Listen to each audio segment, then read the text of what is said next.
आइए थोड़ा और बताते हैं। तथागत बुद्ध ने जो उपदेश दिया उन 5 प्रवाचकों को, अपने धर्म का उपदेश देकर उसके सम्यक व्याख्या करते हुए बुद्ध ने प्रव्याजकों से प्रश्न किया, क्या आदमी के चरित्र की पवित्रता ही संसार की भलाई का आधार शिला नहीं है? उनका उत्तर था, हाँ, यह ऐसा ही है। और फिर बुद्ध ने पूछा, क्या ईर्षा, राग, अज्ञान, हिंसा, चोरी, व्यभिचार और असत्य चरित्र की पवित्रता की जड़ नहीं खोद देते? क्या व्यक्तिगत पवित्रता के लिए यह आवश्यक नहीं है कि आदमी में इतना चारित्रिक बल हो कि वह इस प्रकार की बुराइयों के वश में ना सके? यदि किसी आदमी में व्यक्तिगत पवित्रता ही नहीं है तो वह जन कल्याण कैसे कर सकता है? उनका उत्तर था, हाँ, यह ऐसा ही है। और आदमी दूसरों को अपना गुलाम बनाना, दूसरों को अपने वश में रखना क्यों चाहते हैं?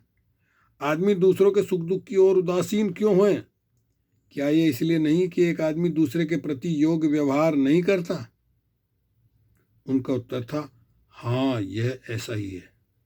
तो क्या अष्टांग मार्ग का अनुसरण, सम्यक दृष्टि, सम्यक संकल्प, सम्यक वाणी, सम्यक आजीविका, सम्यक कर्मांत, सम्यक व्यायाम, सम्यक स्मृति, सम्यक समाधि, संक्षेप में सद्धर्म के अनुसार जीवन यापन आदि, यदि प्रत्येक उस पथ पर चले, उस सारी अमानवता का, उस सारे अन्याय का जो एक आदमी दूसरे के प्रति करता है, अंत नहीं कर देगा?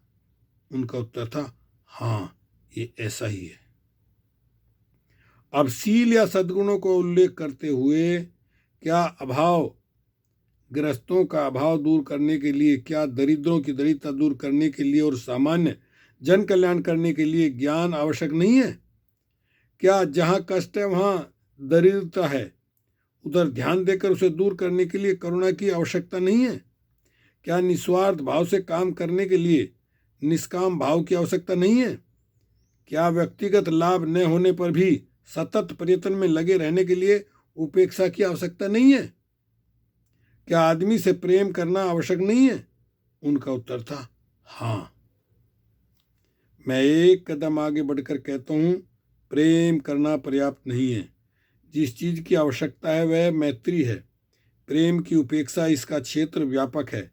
इसका मतलब है न केवल आदमियों के प्रति मैत्री बल्कि प्राणी मात्र के प्रति मैत्री। वह आदमियों में ही सीमित नहीं है। क्या ऐसी मैत्री उपेक्षित नहीं है?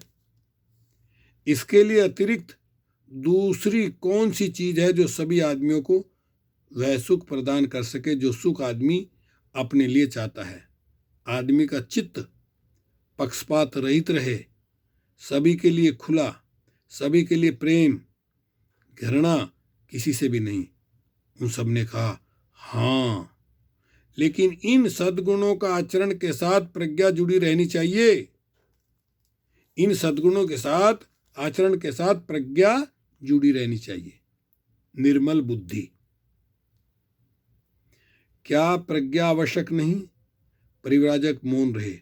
उन्हें अपने प्रश्न का उत्तर देने के लिए मजबूर करने की दृष्टि से तथागत ने अपना कथन जारी रखा। उन्होंने कहा, भला आदमी हम उसी को कहेंगे जो कोई बुरा काम न करे, बुरी बात न सोचे, बुरे तरीके से अपनी जीविका न कमाए और मुंह से कोई ऐसी बात भी न निकाले जिससे किसी की हानि हो अथवा किसी को कष्ट पहुंचे। परिव्राजक बोले, हाँ, ये ऐसा ही है। लेकिन क्या सत्कर्म भी एक अंधे की भांति किए जाने चाहिए? मैं कहता हूं कि नहीं, यह पर्याप्त नहीं है। यदि यह पर्याप्त होता तो हम एक छोटे बच्चे के बारे में कह सकते हैं कि वह हमेशा भला ही भला है, क्योंकि अभी वह एक छोटा बच्चा यह भी नहीं जानता कि शरीर क्या है। वह लात चलाते रहने के अतिरिक्त और शरीर से कर ही क्या सकता है। वह यह भी नहीं जानता कि प्राणी क्या है।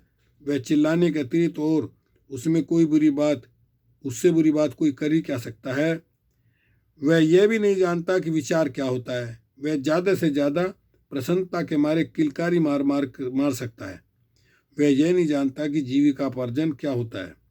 वह किसी बुरे तरीके से अपनी जीविका क्या कमा सकता है। वह अपनी माँ की छाती से दूध पीने के अतिरिक्त और कुछ जानता ही नहीं। इसलिए सद्गुणों का अनुसरण भी प्रज्ञापूर्वक होना चाहिए, अर्थात निर्मल बुद्धि के साथ। एक और कारण भी है जिसकी वजह से प्रज्ञा पारमिता इतनी अधिक महत्वपूर्ण और इतनी अधिक आवश्यक है। दान तो होना ही चाहिए, किंतु बिना प्रज्ञा के दान का भी दुष्परिणाम हो सकता है। करुणा तो होनी चाहिए, किंतु बिना प्रज्ञा के करुणा की बुराई की समर्थक बन जाती है। तभी दूसरी पारमिताएं प्रज्ञा पारमिता की कसौटी पर खड़ी उतरनी चाहिए। निर्मल बुद्धि का ही दूसरा नाम प्रज्ञा पारमिता है।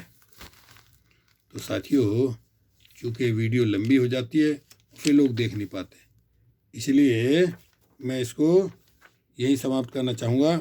मेरी स्थापना है कि आदमी को अकुशल कर्म का ज्ञान होना चाहिए। अकुशल कर्म की उत्पत्ति किस प्रकार होती है, इसी तरह उसे कुशल कर्म का भी ज्ञान होना चाहिए। कुशल कर्म की उत्पत्ति कैसे होती है, इसी प्रकार आदमी को कुशल कर्म और अकुशल कर्म का भेद स्पष्ट ज्ञात होना चाहिए।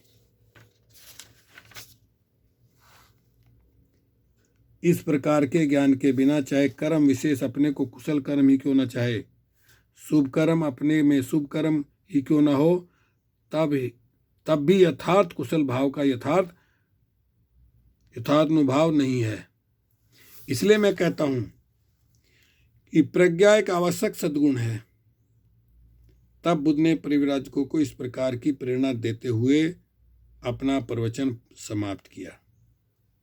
इसके आगे अगली वीडियो में। ओके, शुक्रिया, धन्यवाद, तालोएगो। फिर मिलते रहेंगे।